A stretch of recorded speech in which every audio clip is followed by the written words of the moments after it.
Buen día compañeros, mi nombre es Juan Camilo Ladino Mosquera, estudiante de la Universidad Militar Nueva Granada.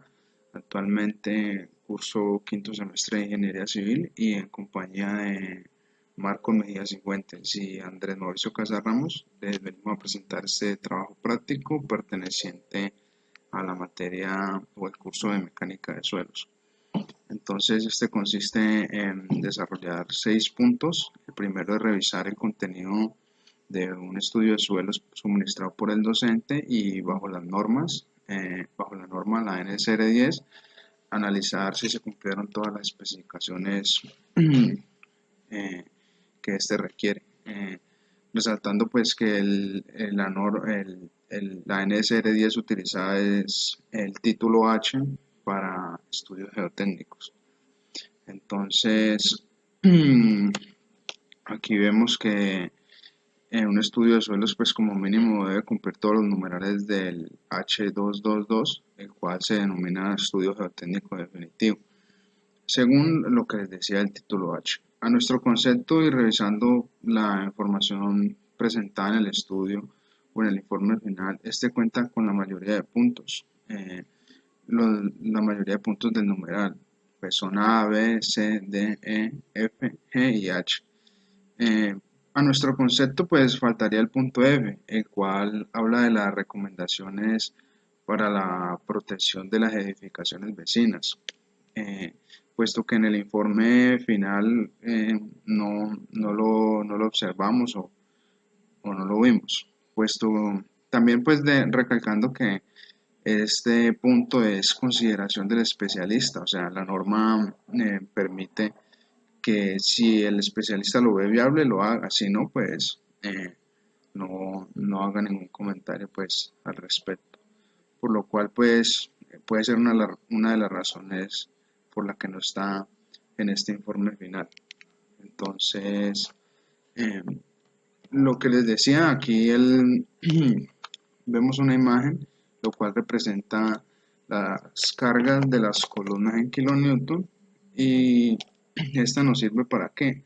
Para poder clasificar la edificación que se va a realizar. Entonces, según la norma, tenemos 3109 kilonewton de carga en estas columnas.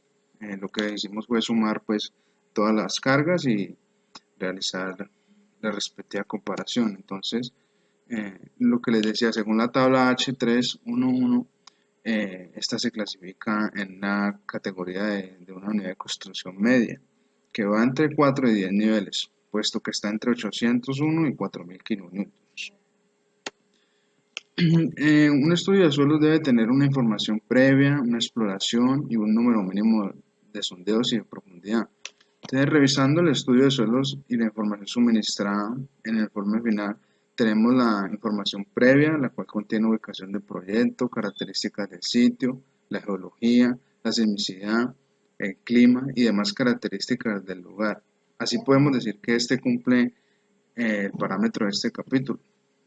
Para la exploración del campo también vemos que el estudio cumple, ya que para una categoría media, como está catalogada la construcción, la profundidad mínima de sondeos es de 15 metros y en los resultados del laboratorio están todos estos datos. También hay un número mínimo de sondeos, los cuales son 4, también los cumple. Entonces, ah, ahí nos vamos rigiendo por la norma y toda la información cumple.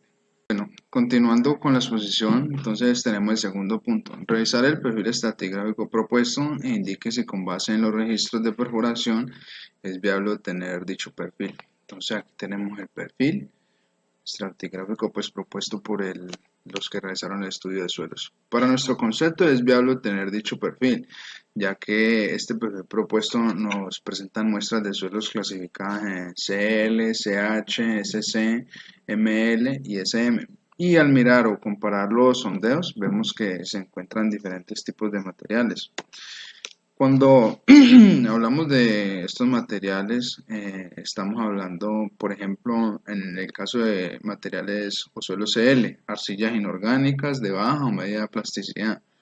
gravas, arcillas arenosas, arcillas limosas o arcillas pobres. Cuando hablamos de SH, hablamos de arcillas inorgánicas de alta plasticidad. Cuando hablamos de CS, hablamos de arenas arcillosas, mezclas de arenas y arcillas. Y cuando hablamos de ML, hablamos de limos orgánicos, polvos de rocas. Y SM tenemos unas arenas limosas, mezclas de arenas y limos. Si observamos las perforaciones o los registros de sondeos que hay hay arenas, gravas o mezclas de limos con gravas y arcillas. Entonces, a nuestro concepto es viable obtener dicho perfil.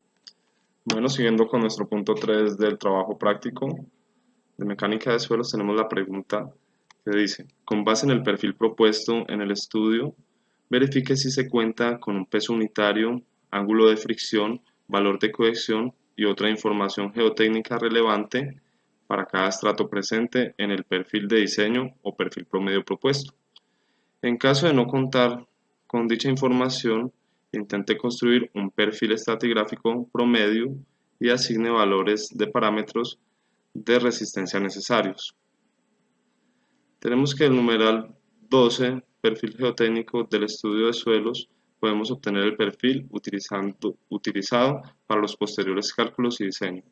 A continuación tenemos una tabla que nos relaciona las propiedades de los materiales, arcillas, arena limosa y arena arcillosa, donde nos muestra las profundidades que pueden ir de 0 a 3.5 metros y de 3.5 metros a 10 metros. O en el caso de la arena arcillosa, de 0 a 3 metros y de la arena limosa de 3.5 a 10 metros. También nos muestran el valor de los ángulos de fricción. Es evidente que los perfiles de diseño sí cuentan con los valores de peso unitario, ángulos de fricción y demás información geotécnica notable para cada estrato, a partir del cual se elaborará el siguiente perfil estratigráfico promedio con el objetivo de simplificar los cálculos requeridos posteriormente en este trabajo práctico. No obstante, es necesario resaltar que en aquellos lugares donde los parámetros de los estratos difieren demasiado, no es posible obtener un solo estrato promedio, porque no representa realmente las características del suelo, por lo cual es preferible dividir el área por zonas acorde con los resultados obtenidos en los sondeos y proponer perfiles con sus respectivos parámetros. Siguiendo con nuestro punto 4, tenemos que con base en los ensayos de laboratorio reportados, indique si con base en los ensayos mostrados es posible clasificar los suelos, tal como se indica en los formatos de laboratorio, o en dado caso, si alguna de las clasificaciones necesita corrección. Bueno, para este punto tenemos que sí es viable con los ensayos ejecutados realizar las clasificaciones a los suelos correspondientes o las que se hicieron en el laboratorio, puesto que estos análisis nos arrojan los datos necesarios para la clasificación de suelos, tanto por el método ASTO como por el método USCS. Para la muestra de ello, se realizó una a una la verificación de todas las clasificaciones de las muestras presentadas o de los ensayos de laboratorio. Para no extendernos tanto en esta presentación, no vamos a presentar todas acá, sino unas cuantas, destacando que sí se hizo la corroboración correspondiente a todas las clasificaciones.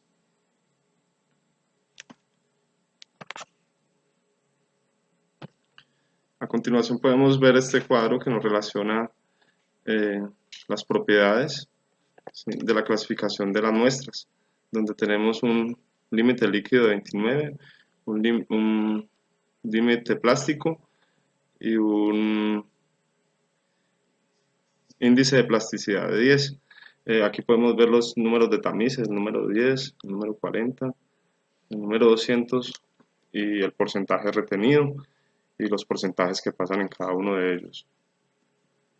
Aquí podemos ver el ejemplo que se nos presentó para este trabajo práctico, donde se tiene pues toda la caracterización del material y donde nos muestra una clasificación por el método ASTO, que es un A42, y por el método USCS, que es un SC. Aquí vemos la verificación del sistema de clasificación de suelos por el método ASTO, y pues tenemos que nuestro material cumple con los parámetros para hacer un suelo de tipo A4. Es la verificación que estamos haciendo con respecto al ejemplo que se nos presentó para el desarrollo de este trabajo práctico.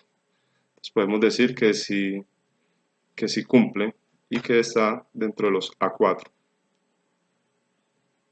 Aquí tenemos una tabla donde tenemos el sistema de clasificación de USSC y también nos muestra el porcentaje que pasa por los tamices, ¿sí?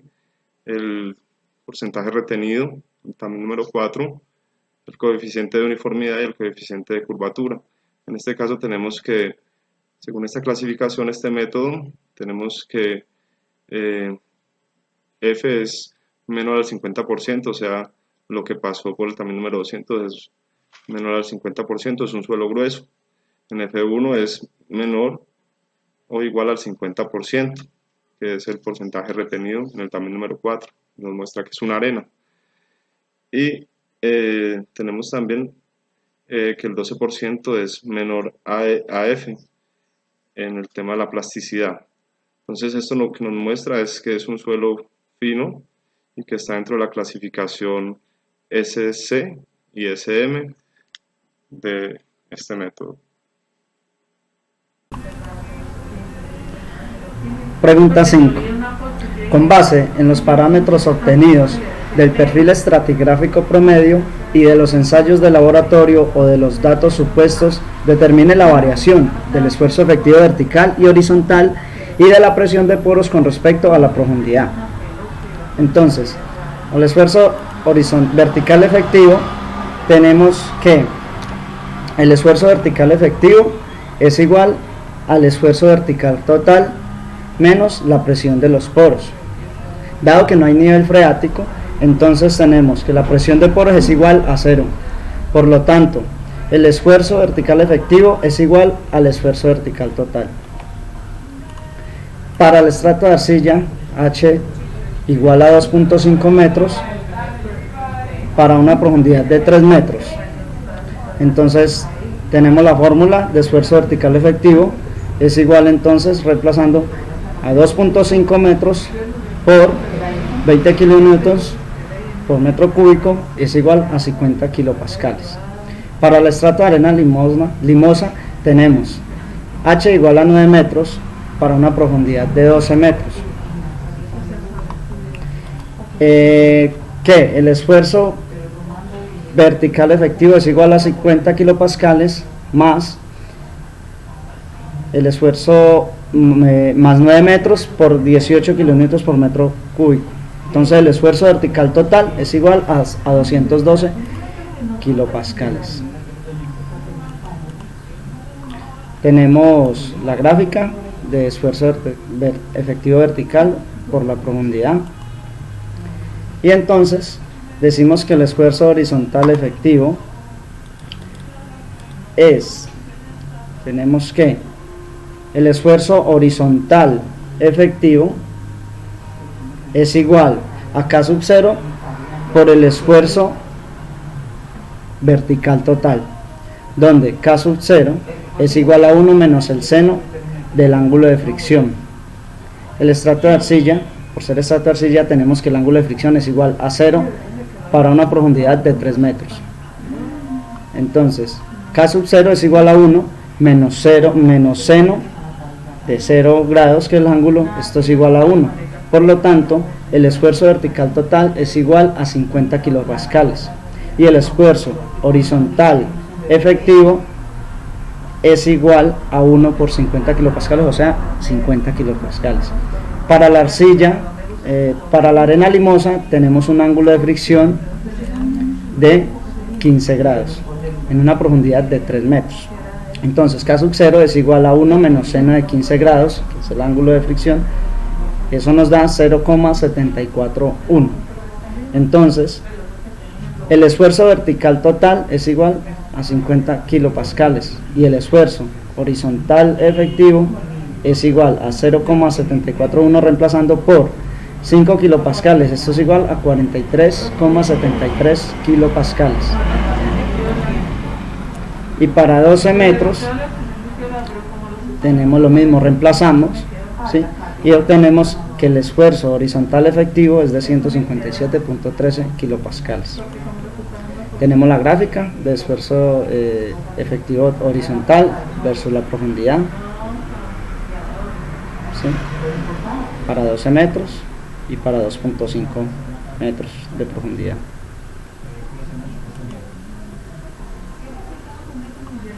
Vamos para la pregunta número 6.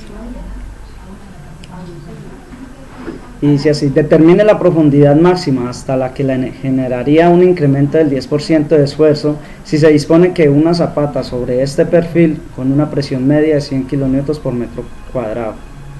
Entonces, haciendo uso, ¿cierto?, del método aproximado trapezoidal, tenemos la siguiente fórmula, ¿sí?, que es delta de esfuerzo vertical total es igual a la carga sobre B más Z por L más Z, y esto es igual a carga por B por L despejando es dividido B más Z por L más Z.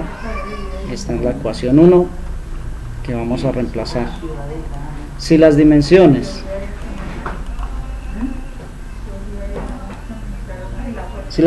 de la zapata rectangular son B igual a 2 metros y L a 6 metros y el 10% de 100 kN por metro cuadrado son 10 kN metros cuadrados, entonces el delta del esfuerzo vertical total es igual a 10 kilopascales.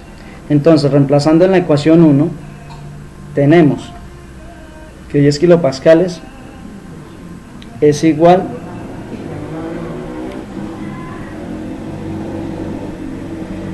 a 120. Reemplazando obtenemos esto, ¿sí?, este resultado, y resolviendo en la ecuación 2 obtenemos que Z1 es igual a 7,14 metros y que Z2 es igual a menos 15,14 metros. Si la profundidad a la que incremento de esfuerzo es igual a 10 kilopascales, entonces Z es igual a 7,14 metros. Comprobando el resultado anterior a través del método de Boussinesq, tenemos, ¿no?, el incremento de esfuerzo vertical debajo del centro de la zapata lo obtenemos dividiéndola en 4 partes. Calculando el incremento de la zapata, obtenemos el incremento del esfuerzo de cada pedazo para luego sumarlo y obtener el incremento total. Así, para este caso tenemos que B es igual a 1 metro y L' es igual a 3 metros. Vemos el resultado. Entonces, viendo acá en el abaco, tenemos que de la gráfica vemos que I es aproximadamente 0,025, por lo tanto se puede concluir que en Z igual a 7,14 metros para una zapata de lados B 2 metros y L 6 metros hay un incremento de esfuerzo igual a 10 kilopascales. Muchas gracias.